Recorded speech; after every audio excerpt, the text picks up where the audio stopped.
Hello everyone, welcome back to my another new video. তো আজকের ভিডিওটা একটু স্টার্টিংটা অন্যভাবে অন্য জায়গা থেকে হচ্ছে। হ্যাঁ, আমি চলে এসেছিলাম হচ্ছে লেক কালীবাড়িতে। অনেক দিন ধরে ভাবছিলাম কবে যাব কবে যাব কবে যাব, আমার আশাই হয়ে উঠছিল না। লিটারেলি আমার বাড়ির কাছে, আমি এর ওপর দিয়ে রোজ যাতায়াত করছি, বাট স্টিল আমার আশা হচ্ছিল না। তো আজকে ফাইনালি এসেছি, কারণ এখানে একটা স্পেশাল কারণ ছিল। 2 সপ্তাহ আগে আমার যে বেস্ট ফ্রেন্ড, সে একটা বাইক কেনে। তো সেই বাইকটার পুজো দিতে যাওয়া হচ্ছিল না কিছুতেই, কারণ নয় ও ব্যস্ত থাকছিল, নয় আমি ব্যস্ত থাকছিলাম। সেই কারণে আমাদের কিছুতেই পুজো দিতে যাওয়া হচ্ছিল না। তো আমরা প্ল্যান করেছিলাম যে ভূতনাথ যাব, বাট তারপরে জানতে পারলাম যে ভূতনাথে নাকি বাইক বা গাড়ি পুজো হয় না। তাই প্ল্যানটা ক্যান্সেল করে আমরা চলে এলাম লেক কালীবাড়ি। হ্যাঁ, কালীঘাটেও যেতে পারতাম অফকোর্স, বাট আমিও অনেক দিন ধরে লেক কালীবাড়ি যাইনি, তো আমারও ইচ্ছে ছিল লেক কালীবাড়ি। তো আমি একবারে অফারে আমি রাজি হয়ে গেছি। তো এখানে এলাম, এসে মানে বাইক পুজো দিতে আমি একদমই স্যাটিসফাই হইনি। এখানে এই যে পুরোহিত মশাইটাকে দেখছেন আপনারা, উনি শুধু ধূপকাঠি নাড়িয়ে স্বস্তিক আঁকার জন্য আমাদের থেকে 500 টাকা নিয়েছে।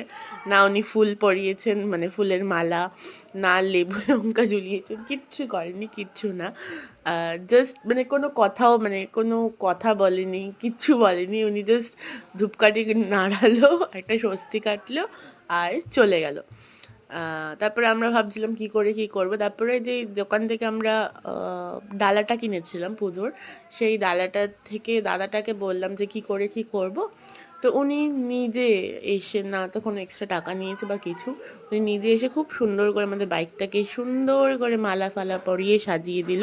আমি খুব এমনি মায়ের মন্দিরে পুজো দিয়ে আমি খুব স্যাটিসফাইড ছিলাম, বাট হ্যাঁ, গাড়ি পুজো হয়তো আরও বেটার হতে পারতো, বাট সেটা হয়নি। হয়তো কালীঘাটে গেলে সত্যি বেটার হতো পুজোটা আমাদের, বাট ইটস ওকে। সব মন্দিরই এখন কিছু না কিছু ইয়ে নিয়েই চলে। তো যাই হোক, যেটাই হয়েছে খুব ভালো হবে আশা করছি। আর অনেক দিন ধরে প্ল্যান করছিলাম পুজো দিতে যাবো, কিছুতেই হচ্ছিল না। বাট এই আজকের দিনটা আমি বলেছিলাম যে না, আজকে যাবোই পুজো দিতে। নতুন গাড়ি পুজো না দিলে হয়? তো তারপরে সেই ফাইনালি টাইম চলে এসেছিলো নারকেল ফাটানো, যেটা আমি খুব ভয় পাই।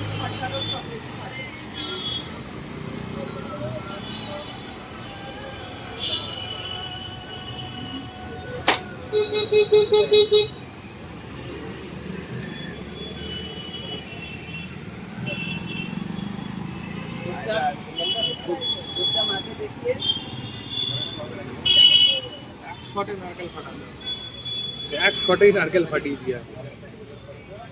শুভ শুভ। তো এক শটে নারকেল ফাটিয়ে আমরা চলে এসেছিলাম আরেকটা জায়গায়, আমাদের দিনটাকে আরেকটু স্পেশাল করতে, আরেকটু না আরও অনেকটা স্পেশাল করতে। একজন স্পেশাল মেম্বারকে আমাদের দুজনের লাইফে এন্ট্রি করানোর জন্য। মানে আমি এত খুশি হয়ে গেছিলাম। এই যে আমার সেই ছোট্ট লিল কিউটি, মানে কি বলবো, এটা হচ্ছে সিল্কি, মানে ওর নাম আমি নামকরণ করেছি। আমি আমার সিল্কিকে খুব মিস করতাম। সিল্কি চলে যাওয়ার পর আমার লাইফে লিও আসে। সিল্কি চলে যাওয়ার পর মেন্টালি আমি পুরো ডিস্টার্ব হয়ে গেছিলাম। তো আমার যে বন্ধু আছে সৌম্যদীপ, ওর বাড়ির কুকুরটাও মারা যায়। ওর নাম ছিল নিকি। তো তুমি মানে এখানে দেখতেই পাচ্ছি যে ও কী দুষ্টুমিটাই না করে যাচ্ছে। তো আমি যেহেতু খুব খুব সিল্কিকে মিস করতাম, খুব মিস করতাম, তাই সৌম্যদীপ বললো চল আজ থেকে ওর নাম সিল্কি।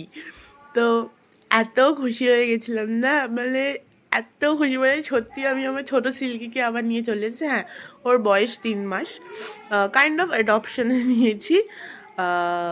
বাট খুব কিউট। আমি ওর ভিডিও আরও আপলোড করবো, ভালো